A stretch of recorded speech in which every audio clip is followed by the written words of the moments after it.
오늘 우리에게 주시는 말씀 보겠습니다. 고린도전서 13장.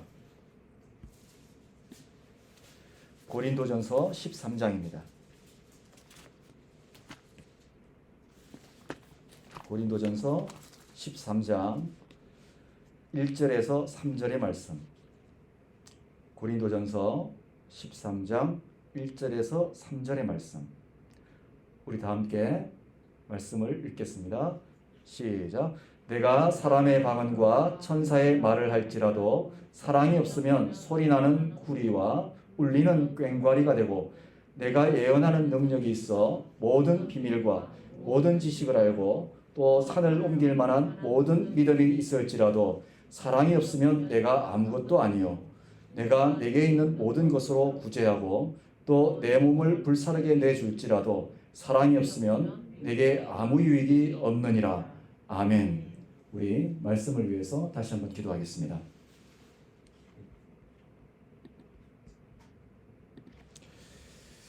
하나님 아버지, 오늘도 우리가 말씀을 함께 묵상하기 원합니다.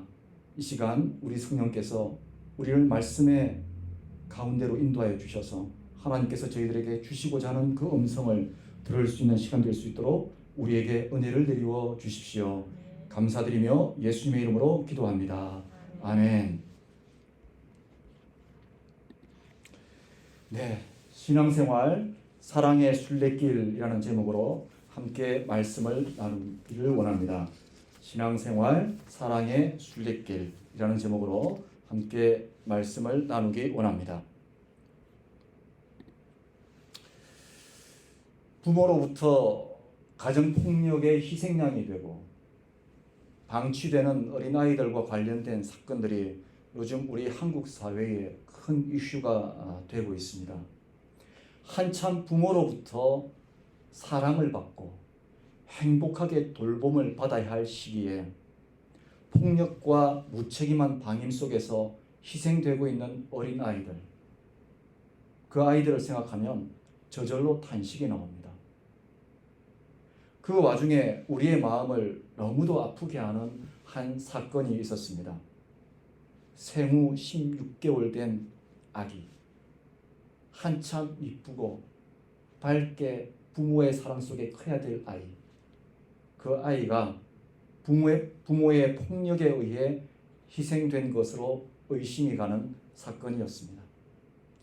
더욱 당혹스럽고 마음이 무거운 것은 그 부모들이 교회를 다니는 사람들이었다는 사실입니다. 아이의 아버지는 기독교 방송국에 근무하였고, 그 어머니는 기독교 재단의 대학교 대학원에서 공부하는 학생이었습니다. 또 아이의 양가 할아버지들은 목회자라고 합니다. 정말 부모의 폭력에 의한 희생이라면, 그것도 예수님을 주님으로 믿는 가정에서 일어난 일이라면 우리는 그들의 신앙 양심을 의심해 보아야 합니다.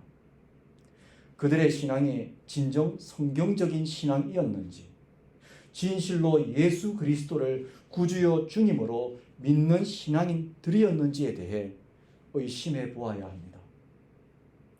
왜냐하면 예수 그리스도를 구주요 주님으로 믿는 신앙의 핵심은 폭력이 아닌 사랑이기 때문입니다. 성경은 우리를 향한 하나님의 사랑 이야기이며, 그 사랑을 통해 모든 생명을 돌보고 사랑하라는 하나님의 메시지이기 때문입니다.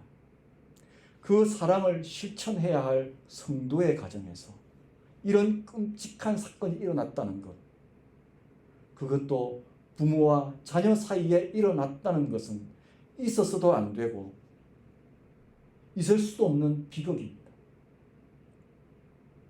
우리는 이렇게 안타까운 사건을 가슴 아픈 사건의 하나로 지나쳐서는 안 됩니다. 무엇이 잘못되었는지 돌아보고 고쳐 나가야 합니다. 세상의 모든 어린이들은 행복해야 할 권리가 있고, 그 권리를 지켜주고 보호해야 할 의무가 부모가 된 우리 어른들과 우리 사회, 우리 교회에 있기 때문입니다. 이와 함께 우리 그리스도인들은 이번 사건을 우리 신앙의 반면 교사로 삼아야 합니다. 우리 신앙이 성경적인지, 잘못 이해하고 있는 것은 없는지 헤아려 보고 필요한 것은 구하고 회개할 것은 회개해야 합니다. 그래야 억울하게 희생당한 어린 아이의 죽음이 헛된 죽음으로 끝나지 않을 것입니다. 앞서 언급되었던 것처럼 우리 신앙의 핵심은 하나님으로부터 시작된 사랑입니다. 성경은 하나님은 사랑이시며 사랑은 하나님에게서 난 것이라고 말씀합니다. 하나님이 세상을 사랑하셨기 때문에 하나님의 외아들이신 예수 그리스도를 우리 가운데 보내셨으며 그 예수를 믿는 사람에게 영생을 얻게 하려는 것이 하나님의 뜻이라고 성경은 말씀합니다. 그러므로 믿음으로 산다는 것, 예수 그리스도의 제자로 산다는 것은 사랑으로 사는 순례자의 삶을 의미합니다. 하나님으로부터 먼저 사랑을 받았고 사랑받고 있는 사람으로서 하나님을 사랑하는 것, 그 사랑을 다른 사람들과 나누며 사는 것이 신앙인으로서의 삶의 의미와 목적이라고 말할 수 있습니다. 만약 세상 사람들이, 교회를 다니지 않는 사람들이 우리에게 당신은 왜 예수를 믿습니까? 왜 교회를 다닙니까? 왜 하나님을 믿습니까? 라고 물어본다면 우리 어떻게 대답할까요? 저는 이렇게 대답하고 싶습니다. 하나님의 사랑으로 세상을 좀 더 사랑하고 싶어서, 그게 제 삶의 의미와 목적이라서 저는 예수님을 믿습니다. 라고 답하고 싶습니다. 그렇기 때문에 아무리 믿음이 있다고 자랑할지라도, 저 하늘나라에 대한 소망이 충만하다 할지라도, 아무리 아름답고 좋은 말을 할지라도, 뛰어난 능력과 지식이 있다 할지라도, 하나님을 향한 믿음이 충만해 보인다 할지라도, 다른 사람을 돕는 일에 자기 자신을 희생하는 삶을 산다 할지라도 사랑이 없으면 아무것도 아니요, 어떤 유익도 없다고 성경은 말씀합니다. 사랑이 빠져버린 신앙과 성도의 삶은 하나님 보시기에 무의미한 삶이라는 뜻으로 저에게는 들립니다. 하나님에게 사랑은 매우 중요한 가치와 의미를 가지고 있다는 뜻입니다. 그 이유는 하나님 스스로가 사랑의 본질이시기 때문입니다. 하나님 안에서의 사랑의 실천은 우리 그리스도인들을 향한 하나님의 명령이기 때문입니다.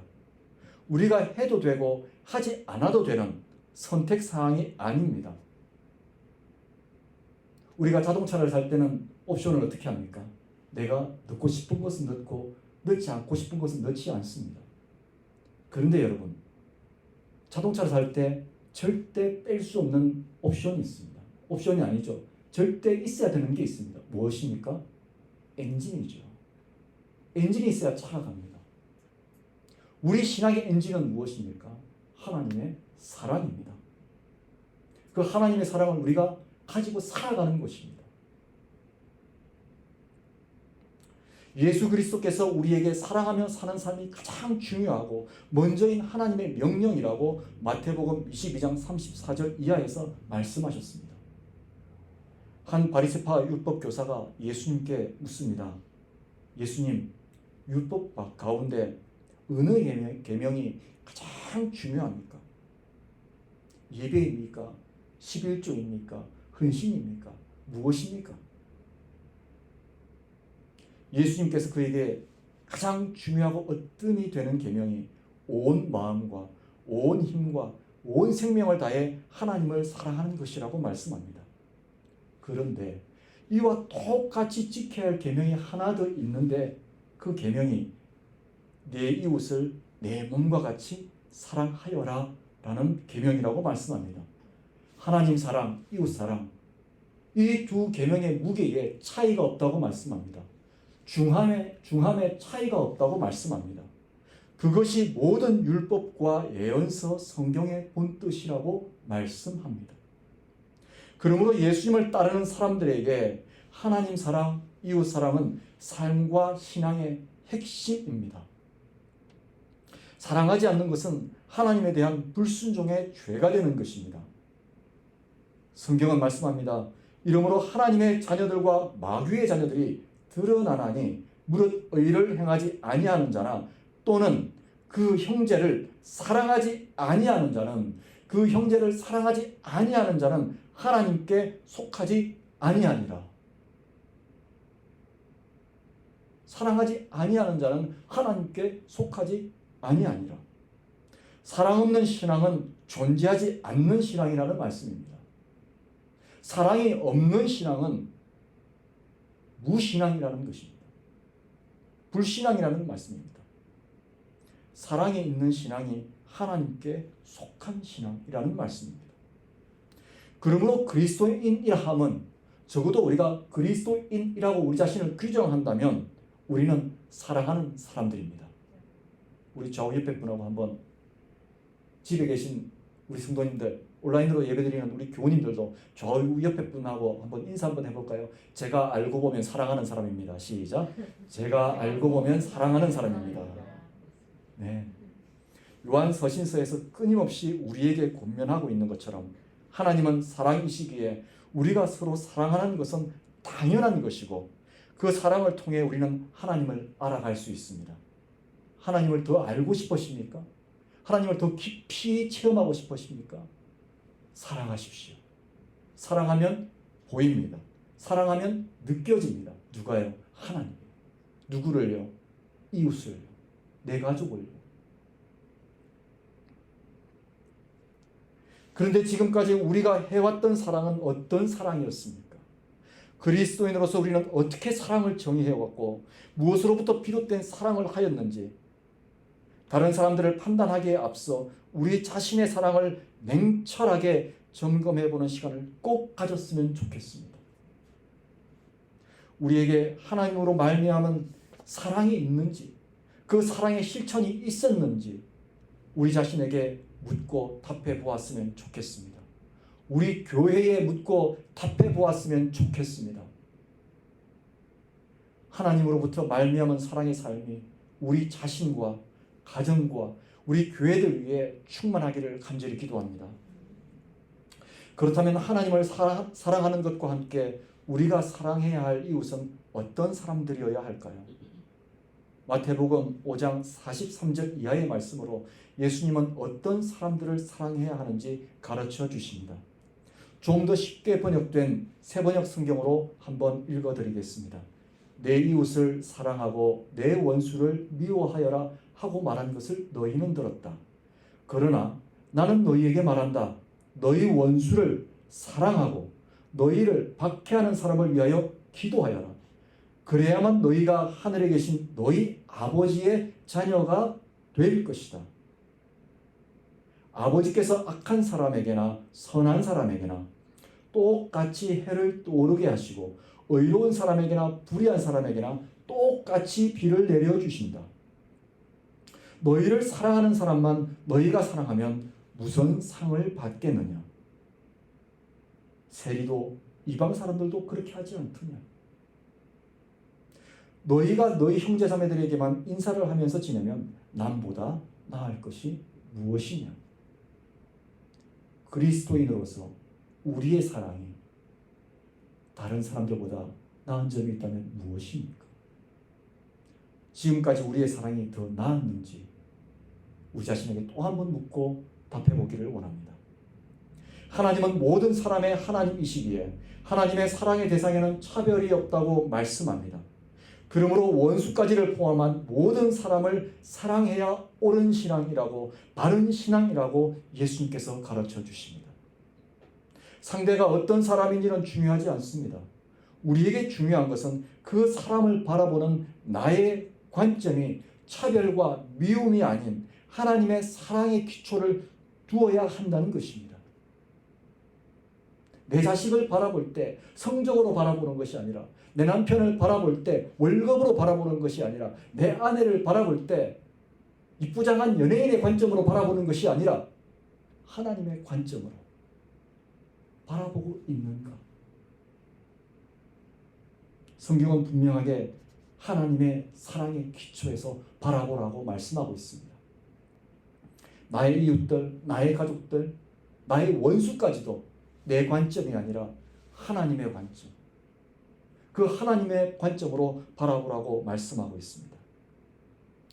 하나님의 사랑은 완전한 참사랑이며 영원한 진리이기 때문입니다.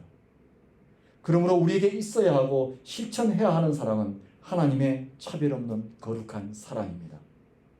성경은 우리에게 하나님의 사랑이 그 속에 없는 사람은 죽음에 머물러 있는 사람이라고 말씀합니다. 사랑에 대해서만큼은 하나님께서 타협함이 없으신 것 같습니다. 아주 냉정하신 것 같습니다. 하나님의 사랑이 그 속에 없는 사람은 죽음에 머물러 있는 사람. 이 말씀을 반대로 해석하면 하나님의 사랑이 그 속에 있는 사람은 하나님의 생명에 머물러 있는 사람이 됩니다. 또한 성경은 자기 형제를 미워하는 것은 누구나 살인하는 사람이 되는 것이라고 말씀합니다. 미워하는 마음은 개인적인 분노의 감정으로 끝나지 않습니다. 하나님으로부터 비롯된 마음이 아니기에 하나님과의 관계를 해칠 뿐만 아니라 우리의 몸과 마음, 일상생활 속에 다른 사람과의 관계에도 부정적인 영향을 미칩니다. 그러므로 미워하는 마음은 내려놓을수록 내 삶이 유익해집니다. 미워하는 마음 어떻게 내려놓을 수 있을까요? 항상 우리는 성경에서 그 방법을 찾아야 합니다. 예수님의 말씀 속에서 찾아야 합니다. 예수님께서 가르쳐 주십니다. 또 눈은 눈으로 이는 이로 갚으라 하였다는 것을 너희가 들었으나 나는 너희에게 이르노니 악한 자를 대적하지 말라. 누구든지 내 오른뺨을 치거든 왼뺨을 돌려대며 또 너를 고발하여 속옷을 가지고자 하는 자에게 겉옷까지도 가지게 하며 또 누구든지 너를 억지로 오리를 가게 하거든 그 사람과 심리를 동행하고 내게 구하는 자에게 내게 꾸고자 하는 자에게 거절하지 말라. 예수님의 이 가르침을 사도 바울은 단 한 줄의 문장으로 요약합니다.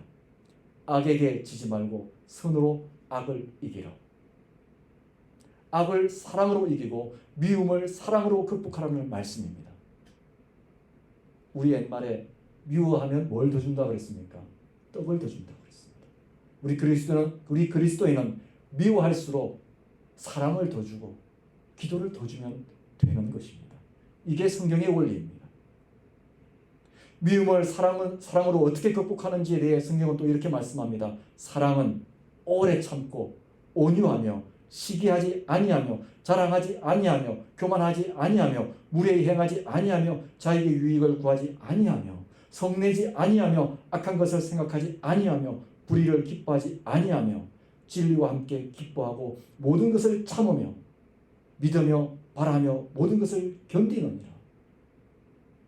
사랑의 방법이죠. 사랑의 방법. 예전에 어느 분으로부터 이런 이야기를 들었습니다. 죽은 아버지가 너무 미웠답니다. 죽은 아버지가 너무 미워서 꿈속에서조차도 아버지를 볼까봐 두려워했다고 합니다. 이분이 도저히 아버지를 용서할 수 없어서 죽은 아버지를 또 죽이고 싶은 그 욕망이 가슴속에 너무너무 일어나서 상담을 하게 되었습니다. 목회자에게 상담을 요청해 왔습니다. 어떻게 하면 좋겠습니까? 도저히 용서가 안 됩니다. 아무리 성경에서 인내하고 온유하고 겸손하라고 가르쳐 주셔도 저는 안 됩니다. 어떻게 해야 합니까? 이 미움 때문에 하나님도 보이지 않고 예수님도 보이지 않고 교회에 나와도 말씀이 들리지 않는데 어떻게 해야 됩니까? 그때 목회자께서 그 목회자분이 이렇게 말씀했다고 합니다. 우리 상상 속의 여행을 떠납시다. 상상 속에서 당신이 미워하는 아버지를 만납시다. 그리고 그곳에 당신 손에 칼을 주십시오. 그리고 찌르십시오. 당신이 미워하는 그 아버지를 찌르십시오. 이 상담을 요청해 온 분이 실제 상상을 그렇게 했다고 합니다. 실제 아버지를 만나는 현장으로 상상 속에서 떠났고 그 상상 속에서 손에 칼을 쥐었고 그리고 그토록 미워하는 아버지를 칼로 찌르는 상상을 했다고 합니다. 그런데 그 순간 칼에 맞은 그 아버지의 얼굴이 예수님의 얼굴로 변하고 칼에 찔려 흐르는 그 피가 십자가의 예수님의 피로 보이기 시작했다고 합니다. 그때서야 이분이 아버지를 예수님이 용서하신 아버지, 그 아버지를 이제 나도 용서할 수 있구나라고 느꼈다고 합니다. 그렇습니다. 용서라는 것, 미워하지 않는다는 것은 정말 어려운 일입니다. 그럼에도 불구하고 성경은 우리에게 예수 그리스도로 말미암아 참고 인내하고 사랑으로 극복하라고 말씀합니다. 우리에게는 이런 사랑의 의지가 필요합니다. 사랑은 우리 삶의 자리에서 자연스럽게 이루어지는 것이 아니라고 말씀합니다. 인내, 온유, 겸손과 같은 우리의 의지를 필요로 한다고 말씀합니다. 저와 여러분에게 이런 사랑의 의지들이 차고 넘쳤으면 좋겠습니다. 성령님께 사랑에 필요한 모든 성품과 의지들을 채워달라고 간구하는 거룩한 욕심이 있는 저와 여러분, 우리 교회가 되기를 기도합니다. 거룩한 사랑의 욕심이 필요한 이유는 예수 그리스도 안에서의 사랑은 태도와 행위로 실천되어야 그 거룩함의 실체가 드러나는 본질을 가지고 있기 때문입니다. 그러므로 거룩한 사랑의 실천은 우리를 도우시는 성령의 도우심과 인도하심이 중요합니다. 예수님의 비유 중에 선한 사마리아인의 이야기가 사랑의 본질과 행함에 대해 가장 잘 말씀해주는 예가 될 것입니다. 길을 가다 강도를 만나 모든 것을 빼앗기고 생명까지 위태위태해진 한 유대 사람이 길에 쓰러져 있었습니다. 우리 성경에 보면 제일 처음 발견한 사람이 제사장이죠. 하나님께 예배를 인도하는 제사장입니다. 제사장이 지나가다가 길에 쓰러진 동족을 발견하고 그냥 지나칩니다. 그 다음은 레위인이었습니다. 하나님께 봉사하는 직무를 가진 레위인이었습니다. 이 레위인 역시 지나가다가 이 유대인을 발견하고도 지나갑니다. 이 쓰러진 사람을 발견한 또 한 사람이 있었습니다. 성경은 그를 사마리아인이었다고 말씀합니다. 당시 유대인들은 사마리아 사람들을 혐오했고 선하지 못한 사람들로 여겼습니다. 그런데 이 사마리아 사람은 죽어가는 유대인을, 이 사람을 외면하지 않았습니다. 자신의 시간과 물질을 희생해가며 그를 살렸고 온전히 회복될 수 있도록 도와줍니다. 제사장, 레위인, 사마리아 사람, 그들의 공통점과 차이점은 무엇입니까? 공통점은 나름대로 하나님을 사모하고 예배하는 사람들이었습니다. 차이점은 하나님을 알므로 행하는 사랑의 실천이었습니다. 하나님께서 보시기에 합당한 믿음을 가진 사람은 누구이겠습니까? 예배를 잘 드리는 제사장, 끊임없이 하나님께 봉사하는 레위인, 차별과 혐오 속에 살아가는 민족의 사람이었지만 길에 쓰러져 있는 자신들을 위해했던 유대인을 도와준 이 사람, 이름도 알 수 없는 이 사마리아인, 누가 더 하나님 마음에 합한 사람이겠습니까? 예수님께서 말씀하셨습니다. 나더러 주여 주여 하는 자마다 다 천국에 들어갈 것이 아니요 다만 하늘에 계신 내 아버지의 뜻대로 행하는 자라야 들어가리라. 하나님의 뜻 가운데 사랑하며 사는 사람, 그 사람이 천국에 들어간다는 말씀으로 해석해도 문제가 없다고 생각합니다. 그리스도인으로서 믿음의 삶을 살고 믿음의 길을 걷는다는 것은 하나님 뜻 가운데 사랑하는 순례자의 삶을 살다가 마침내 하나님께로 돌아가는 것입니다. 저와 여러분은 하나님의 사랑의 순례자들입니다. 하나님의 사랑을 알기에 살아있는 모든 생명을 함부로 대하지 않습니다. 이기적 사랑의 한계를 초월하고 미움을 극복하는 거룩한 사랑의 의지를 가지고 행함과 실천으로 이웃의 궁핍함을 실제적으로 돕는 사랑을 합니다. 이 하나님의 사랑의 순례자로 부름받은 사람들이 바로 저와 여러분, 우리 그리스도인들입니다. 하나님께서 당신의 외아들 예수 그리스도를 통해 이 땅에서 실제적인 사랑을 실천하셨던 것처럼 하나님의 사랑하는 자녀가 되었다는 사실을 믿는다면 우리 역시 실제적이며 구체적인 사랑을 실천해야 합니다. 예수님께서 우리를 위해 목숨을 버리신 것처럼 십자가의 사건을 통해 하나님의 사랑을 알게 된 것처럼 우리 역시 우리의 희생을 감수하고서라도 이웃의 궁핍함을 외면하지 말아야 한다고 성경은 말씀합니다. 말과 혀로만 사랑하지 말고 행함과 진실함으로 하나님의 사랑을 적극적으로 실현하라고 성경은 우리에게 말씀합니다. 거짓, 위선, 거짓과 위선으로 가득 찬 사랑이 난무한 이 시대, 하나님의 사랑, 예수 그리스도의 사랑을 실천할 수 있는 거룩한 사랑의 순례자들이 진실로 필요한 시대입니다. 거룩한 사랑의 공동체로서의 교회가 사랑 없는 이 시대 가운데 필요합니다. 이 시대 가운데 필요한 교회는 예배당이 큰 교회가 아닙니다. 성도수가 많은 교회가 아닙니다. 헌금이 넘쳐나는 교회가 아닙니다. 이 시대 가운데, 우리 사회 가운데 하나님의 사랑을 실천할 수 있는 교회가 진실로 필요한 시대입니다. 그러한 성도가 진실로 필요한 시대입니다. 하나님께서 거룩한 사랑의 순례자로 저와 여러분, 우리 선한 목자교회, 우리 씨앗교회를 초청하고 계십니다. 마태복음 25장 31절 이하의 말씀을 보면 주님께서 심판의 때에 사람들을 양과 염소로 구분합니다. 양의 무리에 속한 사람들은 하나님으로부터 의인으로 그 삶을 인정받은 사람들입니다. 주님은 그들에게 당신께서 헐벗고 목마르고 굶주렸을 때, 병들고 감옥에 갇혀 자유를 빼앗겼을 때 필요를 채워주었고 돌보아 주었다고 말씀합니다. 오른편에 있던 양의 무리에 속한 사람들이 묻습니다. 주님, 언제 우리가 그렇게 했습니까? 언제 우리가 주님께 드실 것을 먹을 것을 드렸고 물을 드렸고 옷을 드렸고 당신을 위로했습니까? 그때 주님께서 말씀하십니다.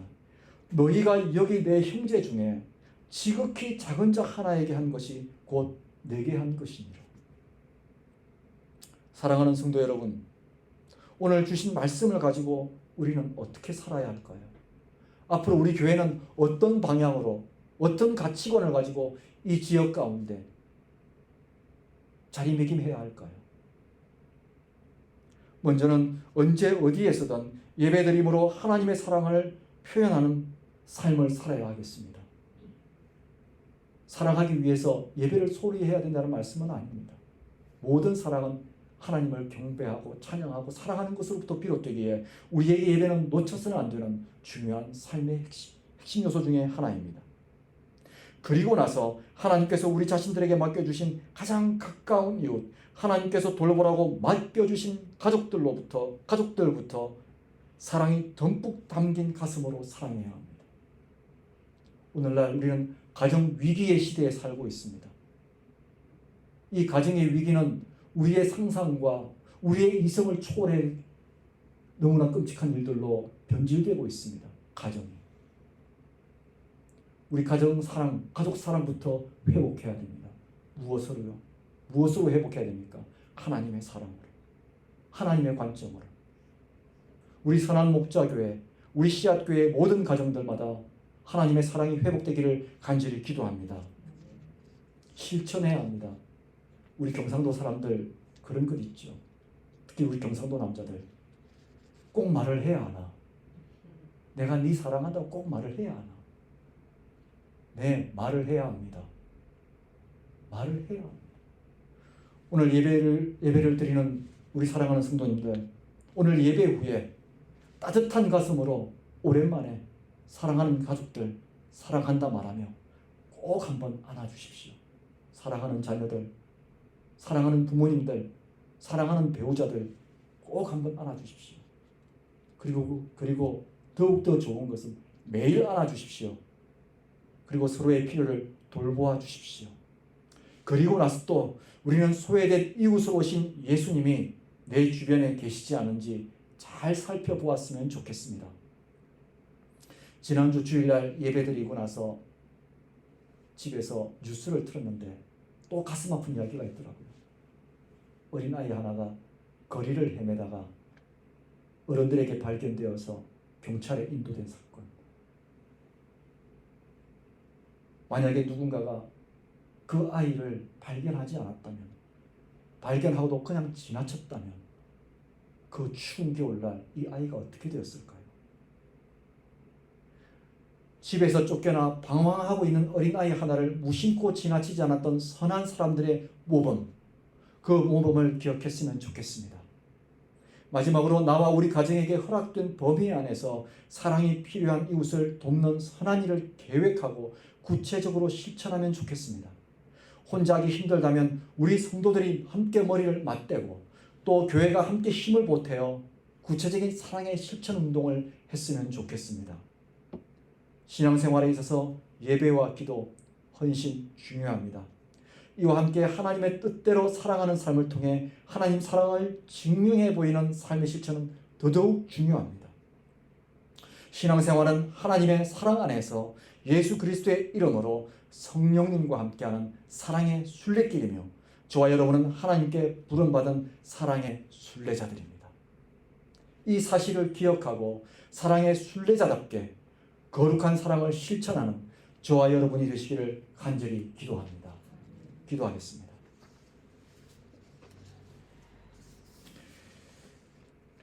사랑의 순례자로 우리를 불러주신 하나님, 사랑의 공동체로 우리 교회를 불러주신 하나님, 그 사랑의 의무를 저희가 다하지 못해 우리 사회에 있어서는 안 되는 일들이 일어나고 이 세상 속에서 밝게 자라야 할 아이들이, 어린 아이들이 어른들의 폭력에 노출되어 사망하고 괴로움을 당하는 이 시대, 하나님 우리의 죄를 용서하여 주십시오. 사랑의 순례자로 제대로 살지 못한 우리의 죄와 우리 교회의 죄를 하나님 용서하여 주십시오. 우리가 하나님의 사랑을 안다 하면서도 실천하지 못하는, 순종하지 못하는 죄를 범하였습니다. 하나님, 우리의 죄를 불쌍히 여겨주십시오.